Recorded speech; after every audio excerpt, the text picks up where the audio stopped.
अगर आप एक एंटरप्रेन्योर हो या बनने की सोच रहे हो तो ये वीडियो आपके लिए देखना बहुत जरूरी है, क्योंकि इस वीडियो में हम आपको वो कुछ एडवाइस और रूल्स बताने वाले हैं जो स्टीव जॉब्स, बिल गेट्स और जेफ बेजोस जैसे जीनियसेस यंग एंटरप्रेन्योर्स को सिखाने और समझाने की कोशिश करते रहे हैं, ताकि स्मॉल बिजनेस सक्सेसफुल हो बजाय जल्दी फेल होने के। और हमने रिसर्च करके कुछ एडवाइस ढूंढी है, ताकि अगर आप भी अनजाने में अभी ये बताई जाने वाली गलतियां कर रहे हो या करने की सोच रहे हो तो इस वीडियो को एंड तक देख के सीखो कि आपके लिए क्या सही है और क्या नहीं।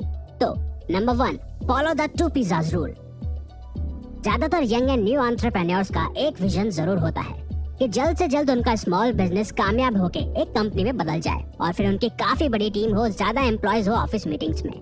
और इसी सोच के साथ तो अपने स्टार्टअप के थोड़ा सा सक्सेसफुल होते ही जल्दी नए एम्प्लॉयज को हायर करना शुरू कर देते हैं और साथ ही नए ऑफिस में भी शिफ्ट हो जाते हैं। लेकिन असल में जेफ बेजोस कहते हैं कि न्यू स्टार्टअप्स को अपनी टीम का साइज हमेशा इतना कम रखना चाहिए कि सभी टीम मेंबर्स का पेट मीटिंग के बाद सिर्फ 2 पिज़्ज़ाज खा के भर जाए, उससे ज्यादा नहीं।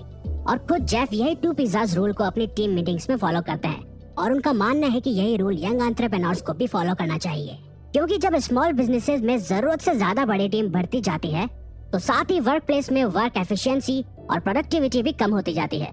और यही जरूरत से ज्यादा बड़ी टीम और ऑफिस कई बार स्मॉल बिजनेसेस के फाइनेंशियल नुकसान का भी कारण बन जाती हैं। Number 2, learn from your unhappy customers. अपने अनहैप्पी कस्टमर्स से सीखो। ज्यादातर एंटरप्रेन्योर्स अपने नाखुश कस्टमर्स और क्लाइंट से दूर रहना ही पसंद करते हैं, लेकिन क्या आपको पता है कि यही आपके प्रोडक्ट और सर्विस से नाखुश कस्टमर्स आपकी प्रोडक्ट की अपग्रेड और ग्रोथ का कारण बन सकते हैं। जी हाँ, बिल गेट्स कहते हैं कि your most unhappy customers are your greatest source of learning. अगर आप अपने स्टार्टअप को लॉन्ग टर्म के लिए कामयाब बनाना चाहते हो तो अपने नाखुश और नाराज कस्टमर्स पे ध्यान दीजिए।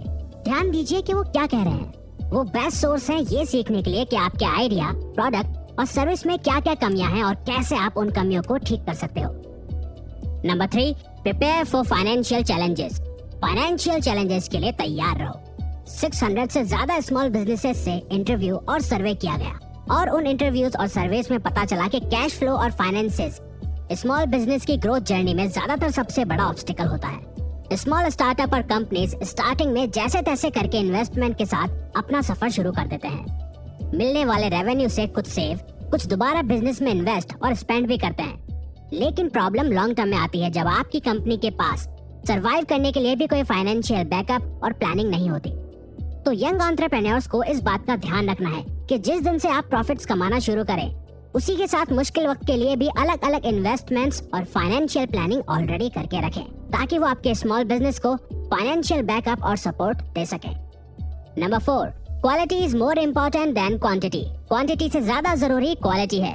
हमारी जनरेशन के one of the best innovator and genius entrepreneur Steve jobs नए एंटरप्रेन्योर्स को एक एडवाइस हमेशा देने की कोशिश करते थे कि सभी क्वांटिटी से ज्यादा क्वालिटी पे काम करें, क्योंकि खुद स्टीव भी क्वांटिटी की तुलना में डिटेल्स और क्वालिटी पे ज्यादा ध्यान देते थे और वो यही उम्मीद रखते थे कि यंग एंटरप्रेन्योर्स भी उनका यही एग्जांपल फॉलो करके अपनी सक्सेस अचीव करें।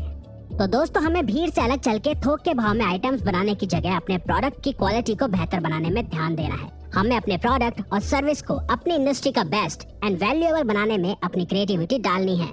तभी कंज्यूमर्स आपके प्रोडक्ट पे भरोसा और आपके ब्रांड के साथ रिलेशन भी बिल्ड करते हैं और फिर यही ट्रस्ट एंड रिलेशनशिप आपके ब्रांड के लिए फ्यूचर में भी काम आती है।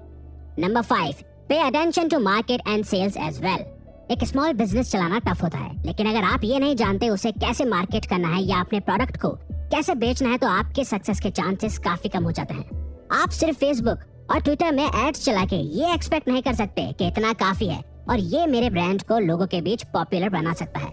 आपको सीखना ही पड़ेगा कि कैसे अपने बिजनेस को फेस टू फेस बात करके मार्केट करा जाता है और अपने प्रोडक्ट को कैसे सेल करा जाता है। ये कम्युनिकेशन, सेल्स और मार्केट स्किल्स अगर अभी आपके पास नहीं है तो आप अभी भी ये सीख सकते हैं, क्योंकि यही स्किल्स आपकी अदर कंपनीज के साथ डील्स और बिजनेस रिलेटेड मीटिंग्स में काम आएगी। तो दोस्त, अगर आप चाहते हो कि हम ऐसे ही और भी बिजनेस और एंटरप्रेन्योरियल एडवाइस पर या इवन कोई और टॉपिक पे भी आपके लिए वीडियो बनाए तो प्लीज इस वीडियो को लाइक करके कमेंट बॉक्स में बताओ और हाँ, इस चैनल को सब्सक्राइब करके सपोर्ट करो। साथ ही बेल नोटिफिकेशन को ऑन करना मत भूलिएगा। Thank you for watching.